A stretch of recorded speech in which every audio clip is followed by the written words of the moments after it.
Hey guys, I'm back. Got some Rick and Morty on in the background, and because I'm obsessed with it now, basically. And today I want to take a look at something I have seen on the shelf at stores for a while, over and over and over, and it just never occurred to me to pick it up and try it until very recently. Before we get into this, though, I recognize that I have been really bad at shoutouts lately. I want to make sure I get some shoutouts out there, and I want to do a few extra more than I usually do to make up for that. So, working from the big list.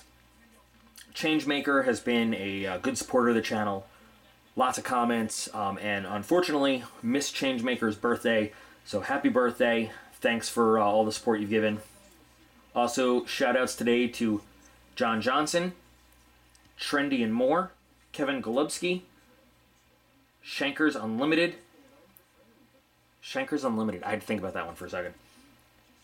Demolition Teddy Bear, Don't Tread on Me Outdoors, Derpy Squid, Kason Varela, and Grumpy Gamer. So thank you all for watching the videos, for participating in discussions. Glad to give you shout outs as my way of saying thanks. If you're waiting for a shout out and you're on the list and you haven't heard your name, it's coming. I promise it is. So UST, Ultimate Survival Technologies, it's a name that you may or may not be familiar with. They make a lot of stuff. In the last unboxing I did, in the survival box, the gear only, there was a few items by UST. And if you actually look, they make a wide range of stuff, including some knives. Now, I sort of always looked at this one when I saw it. I've seen it at Walmart quite a bit, but I always kind of figured it was in the Walmart section with the $1.99 little folding knife and some other stuff that, you know, never really looked that high quality, and I never really, it looked interesting. It's glow in the dark. I'm a sucker for glow in the dark stuff, but I never really gave it a second thought because, you know, it's a Walmart knife. It's in that section with the discount budget camping stuff. So I just kind of let it go.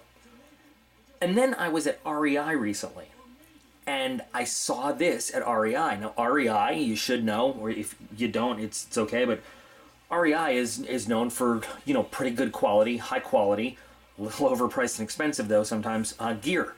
And they had a bunch of UST products, including this knife at REI. When I saw it there, I guess it was a little snobbish of me to just kind of thumb my nose at it because it was being sold at Walmart.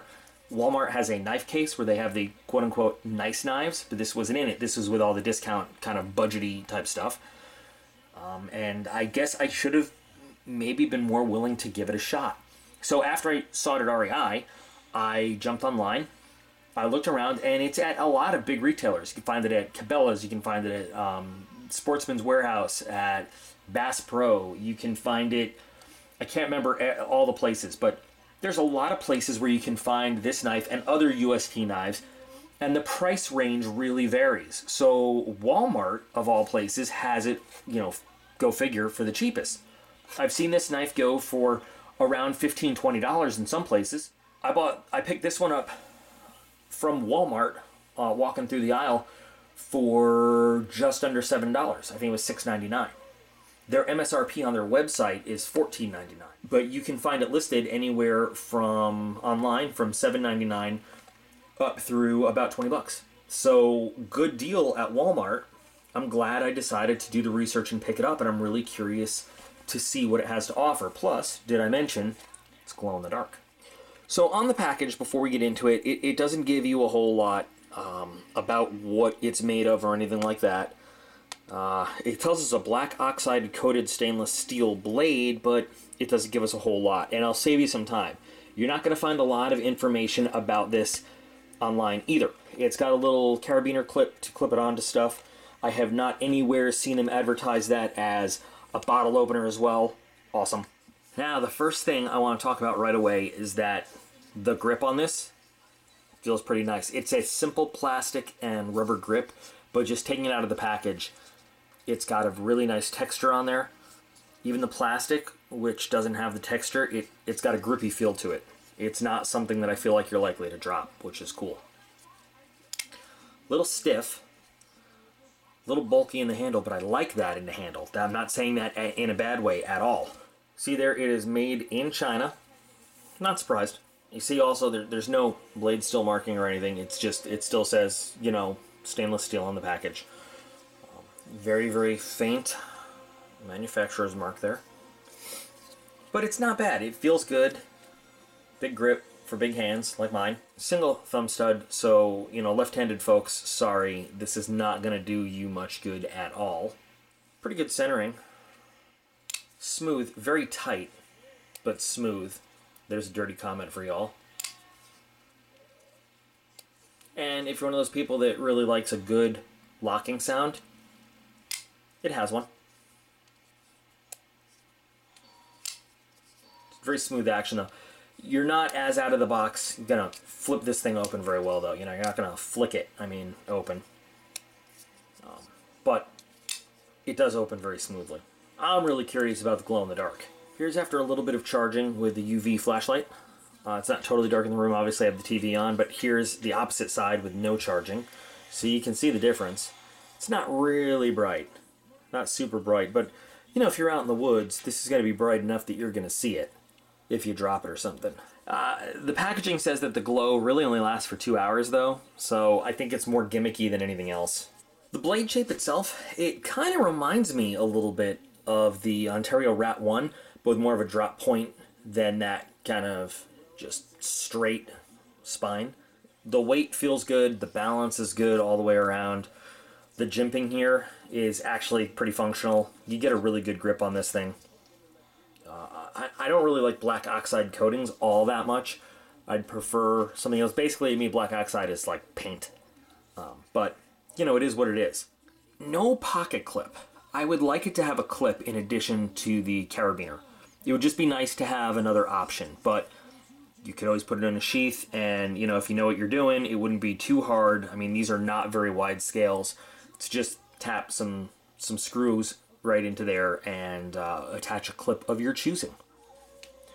Now, if we're going to look in terms of quality of construction, there's a couple things we want to notice. Number one, plastic washers.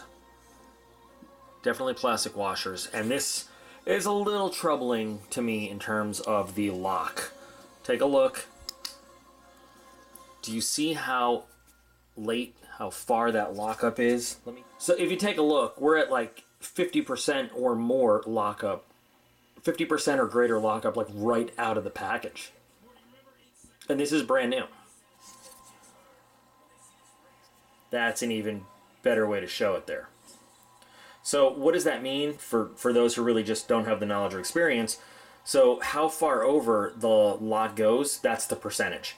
Or early or late. We want early lockup. We want that lock to sit like this, because that means that we have plenty of life in the blade and the lock for it to wear slowly over time, where it kind of shifts that way. And I mean, that is basically the working lifespan of a liner lock knife or frame lock. They kind of have the same system there. Once we hit 100% lockup, and once this lock is all the way that way, this knife is basically, the life cycle of the lock is worn out. There's a couple things you can do to extend that, but we're not going to get into that now. So basically what we're saying is that you've already worn through 50% of the contact life between that lock and the base of the blade over there. So quality-wise, for a $6.99 knife, what are we going to expect? I mean, not much better, but still, you should know what you're getting when you buy it. So before we go and we actually test the blade, there's still the element of what is the mystery steel. Now, I already said that there's some clues, there's some other things that you can look at. Now, the information for this knife in every website I looked at does not say anything besides black oxide coated stainless steel. But UST makes another knife they call the Saber Cut Folder 3.5. I looked it up. Externally, it's orange where this is green.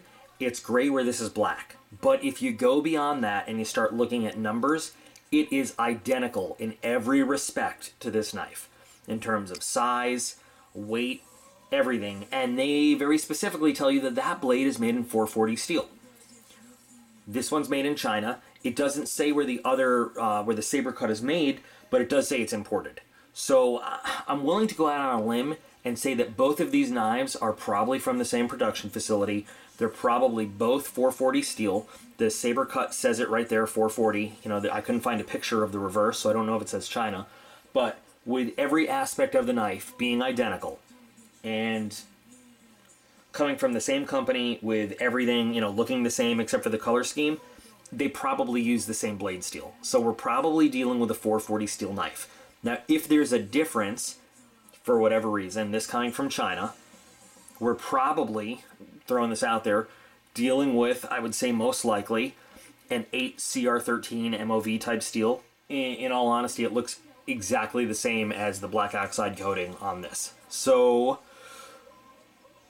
take it for what it's worth. I have a feeling this is either going to be 440C or the 8CR13 MOV. One or the other. Let's go ahead and test out the edge on this right out of the package.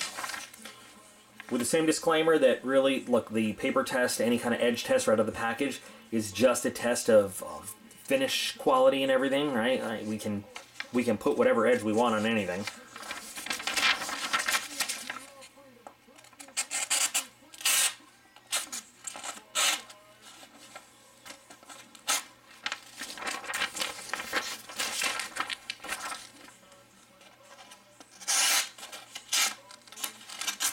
It's not bad. Having a little trouble towards the top of the blade.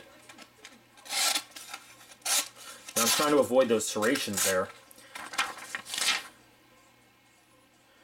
It feels like it could be sharpened a little bit better.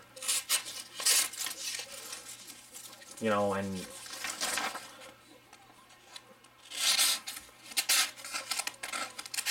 okay, so maybe it's not a razor's edge right out of the package. We'll go on the glow-in-the-dark motif and use some of this glow-in-the-dark 550 cord I have to do the actual cut test here. So we'll start with the regular straight belly of the blade. So let's just start with the straight edge belly of the blade there.